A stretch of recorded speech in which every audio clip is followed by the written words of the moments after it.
Hello friends, welcome back to revealing health pharmacy. तो आज का हमारा टॉपिक है रिमेटॉइड आर्थराइटिस। इस वीडियो में हम जानेंगे इसके कारण, लक्षण और कॉम्प्लिकेशंस के बारे में, साथ ही डॉक्टर्स के द्वारा दिए गए इलाज के बारे में भी हम जानेंगे। तो वीडियो को शुरू करते हैं। रिमेटॉइड आर्थराइटिस एक प्रकार का ऑटोइम्यून डिजीज होता है। इसे क्रॉनिक इन्फ्लामेटरी डिजीज भी कह सकते हैं। ये मेनली जॉइंट जैसे हाथ पैर के जॉइंट्स को अफेक्ट करता है, जिसमें दर्द और सूजन बना रहता है। इसमें बॉडी का इम्यून सिस्टम अपने ही हेल्दी टिश्यू यानी कि जॉइंट्स पर अटैक करने लगता है। कुछ सीवियर केसेस में तो ये इंटरनल ऑर्गन्स को भी अफेक्ट करने लगता है, जैसे फेफड़ों, आँखों या हार्ट पे भी इसका असर देखने को मिलता है। अब इसके कारण के बारे में डिस्कस करते हैं। जैसा कि अभी हमने जाना है कि ये ऑटोइम्यून डिजीज होता है, तो थोड़ा इम्यून सिस्टम के बारे में भी समझ लेते हैं। हमारी बॉडी का इम्यून सिस्टम एक डिफेंस सिस्टम होता है, जो कि फॉरेन पार्टिकल जैसे वायरसेस, बैक्टीरिया के अटैक से या उनके इन्फेक्शन से हमारी बॉडी को प्रोटेक्ट करता है, यानी कि बीमारियों से बचाता है। बट रिमेटॉइड आर्थराइटिस में ये हमारे ही जॉइंट्स को, हमारे मसल्स या हमारी हेल्दी सेल्स पर अटैक करने लगता है। अभी तक इसके एग्जैक्ट कारण का पता नहीं चला है कि ये ऐसा क्यों करता है, यानी कि हमारे हेल्दी टिश्यूओं पर अटैक क्यों करता है। ये कुछ जीन डिफेक्ट के कारण भी हो सकता है, या कुछ इन्वायरमेंटल फैक्टर, बैक्टीरिया या वायरसेस भी इसके ट्रिगर हो सकते हैं। अब इसके लक्षणों को समझ लेते हैं। सबसे पहले तो अफेक्टेड एरिया में, यानी कि उस जॉइंट में दर्द रहेगा। इस दर्द के अलावा बैक पेन हो सकता है, पूरे बॉडी की मसल्स में भी दर्द बना रह सकता है।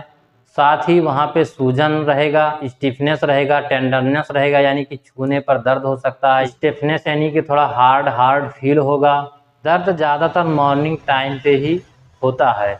इसके साथ ही ड्राई माउथ की भी समस्या रहती है। फिजिकल डिफॉर्मिटी यानी कि हाथ पैर के जॉइंट्स यानी कि जो अफेक्टेड जॉइंट्स हैं उनका अपने नॉर्मल शेप से अलग होना या टेढ़ा मेढ़ा हो जाना। पिन या सुइयों के चुभने जैसा भी महसूस होता है।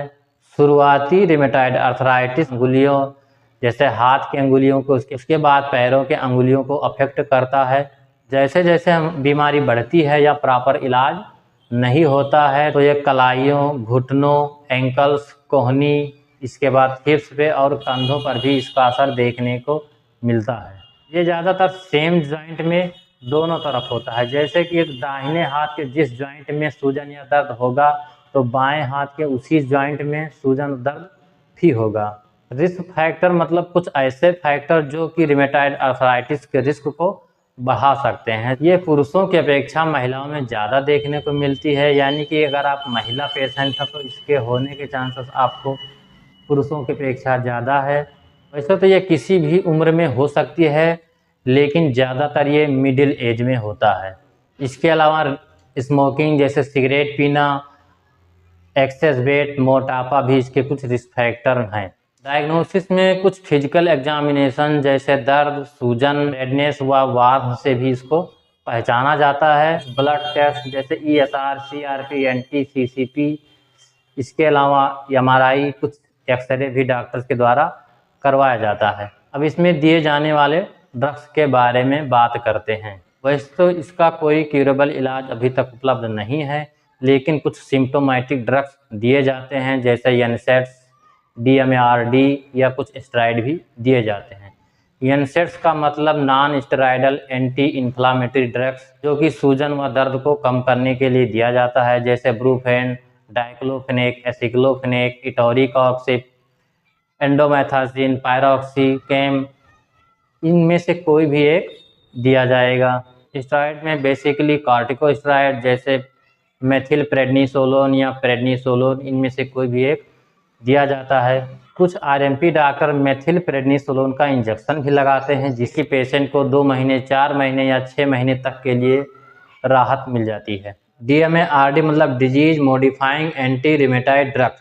ये ऐसे ड्रग्स होते हैं जो रिमेटॉइड आर्थराइटिस के प्रोग्रेशन को स्लो करते हैं और जॉइंट्स को परमानेंट डैमेज होने से बचाते हैं। इसके कुछ एग्जाम्पल हैं: मीथोट्रिजेट, हाइड्रोक्सी क्लोरोक्विन, सल्फासालाजीन।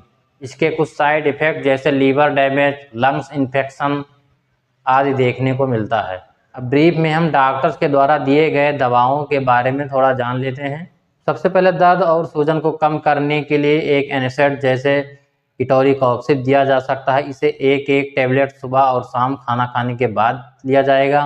बोन्स और जॉइंट्स को मजबूत करने के लिए कैल्शियम और विटामिन D3 के कैप्सूल भी दिए जाते हैं, साथ में एक मल्टीविटामिन का कैप्सूल। इसके अलावा एक PPI, रेबिप्राजोल, पेंटाप्रोजोल या ओमिप्राजोल, इनमें से कोई एक सुबह शाम खाली पेट दे सकते हैं। अगर दर्द ज़्यादा है तो एक डायनापार या ट्रामाडोल का इंजेक्शन दिया जाएगा।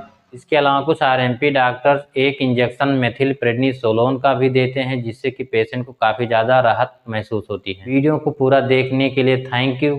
अगर वीडियो पसंद आई हो तो चैनल को सब्सक्राइब और वीडियो को लाइक ज़रूर करना। Thank you.